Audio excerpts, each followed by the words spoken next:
വിശുദ്ധ ഈശോയാൽ സ്നേഹിക്കപ്പെടുന്ന silent rose കുടുംബത്തിലെ എല്ലാ പ്രിയപ്പെട്ടവർക്കും സ്നേഹവന്ദനം. ഈ പ്രഭാതത്തിൽ നമുക്ക് നമ്മുടെ കുഞ്ഞുങ്ങൾക്ക് വേണ്ടി പ്രാർത്ഥിക്കാം. ഇന്നത്തെ കാലയളവില്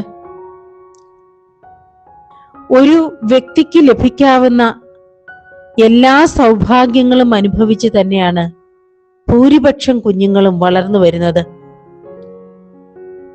അവര് നല്ല സ്കൂളുകളിൽ പഠിക്കുന്നു, ഹോംവർക്ക് ചെയ്യാനായി ട്യൂഷന് പോകുന്നു. കാലങ്ങൾ കഴിയുമ്പോൾ വളരെ നല്ല മാർക്കോടുകൂടി അവര് പഠനം പൂർത്തിയാക്കുന്നു, ജോലിയിൽ പ്രവേശിക്കുന്നു. എന്നാൽ ജീവിതത്തിന്റെ പരിപരുത്ത പ്രതലത്തോട് ഏറ്റുമുട്ടാൻ ഇന്നത്തെ കുഞ്ഞുങ്ങളിൽ പലർക്കും സാധിക്കുന്നില്ല. ജീവിതത്തിൽ ടെൻഷൻ ഉണ്ടാകുമ്പോൾ ഇന്റർനെറ്റിലെ മോട്ടിവേഷൻ ക്ലാസുകൾ അറ്റൻഡ് ചെയ്തും ഏതെങ്കിലുമൊക്കെ മാനസിക രോഗത്തിന്റെ പേര് തന്റെ സ്വഭാവത്തോട് ചേർത്ത് വെച്ചും അവര് ജീവിതത്തിൽ നിന്ന് ഒളിച്ചോടാൻ ശ്രമിക്കുന്നു. എന്തുകൊണ്ടാണ് നമ്മുടെ കുഞ്ഞുങ്ങൾ ഇങ്ങനെ കുനിഞ്ഞു പോയത്? നട്ടെല്ല് നിവർത്തി തലയുയർത്തി നേരെ നിൽക്കണം എന്ന് വിചാരിച്ച് തന്നെയാണ് നമ്മൾ നമ്മുടെ കുഞ്ഞുങ്ങളെ വളർത്തിയെടുത്തത്. എന്നിട്ടും ജോലി സ്ഥലത്തുണ്ടാകുന്ന ശത്രുതയോ കുതികാൽ വെട്ടലോ ചതിയോ ഒക്കെ വരുമ്പോൾ നമ്മുടെ കുഞ്ഞുങ്ങൾ എന്തുകൊണ്ടാണ് ജീവിതത്തിൽ നിന്ന് തന്നെ ഒളിച്ചോടാൻ ശ്രമിക്കുന്നത്? മൊബൈൽ ഒന്ന് കൊടുക്കില്ല എന്ന് പറയുമ്പോൾ, അല്ലെങ്കിൽ ഇഷ്ടപ്പെട്ടത് എന്തെങ്കിലും തരില്ല എന്ന് പറയുമ്പോൾ പെട്ടെന്ന് തന്നെ ജീവിതം അവസാനിപ്പിക്കാനുള്ള ത്വര അവരിൽ എങ്ങനെയാണ് ഉടലെടുത്തത്? പിശാച് അലറുന്ന സിംഹത്തെ പോലെ ആരെ വിഴുങ്ങണമെന്ന് കരുതി ഓരോ കഥകിലും മുട്ടിക്കൊണ്ട് ചുറ്റുപാടുകൾ നടക്കുന്നു എന്ന സത്യം നമ്മൾ അറിയാതെ പോയത് തന്നെ കാരണം. ജീവിക്കാൻ പണം ആവശ്യമാണ്.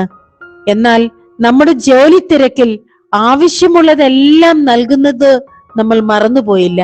എന്നാൽ അവർക്കാവശ്യമായ സമയം, നമ്മുടെ നല്ല മാതൃകകൾ അതൊക്കെ കൊടുക്കാൻ നമ്മൾ പരാജയപ്പെട്ടിട്ടുണ്ട്.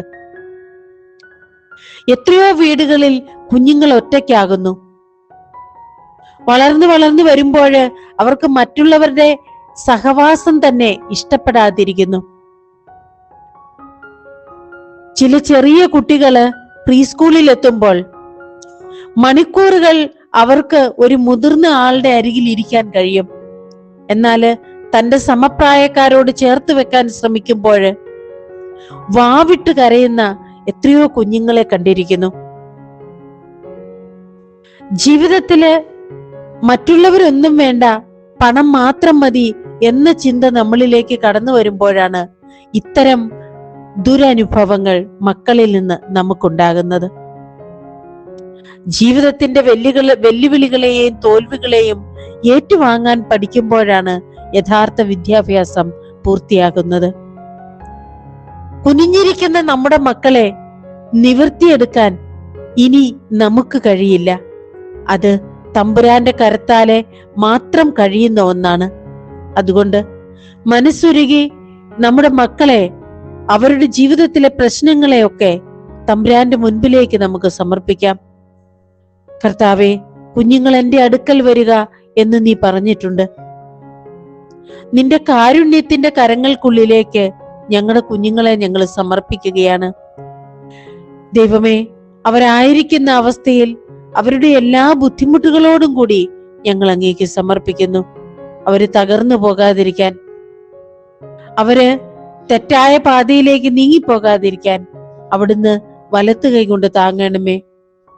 എന്റെ ജീവിതത്തിൽ പലപ്പോഴും ഞാൻ വീഴുമെന്ന് വിചാരിച്ചപ്പോഴൊക്കെ എന്നെ താങ്ങി നിർത്തിയ ആ കരങ്ങൾ എന്നെ സ്നേഹിക്കുന്നവരുടെ കുഞ്ഞുങ്ങളുടെ മേലും ഉണ്ടാകണമേ.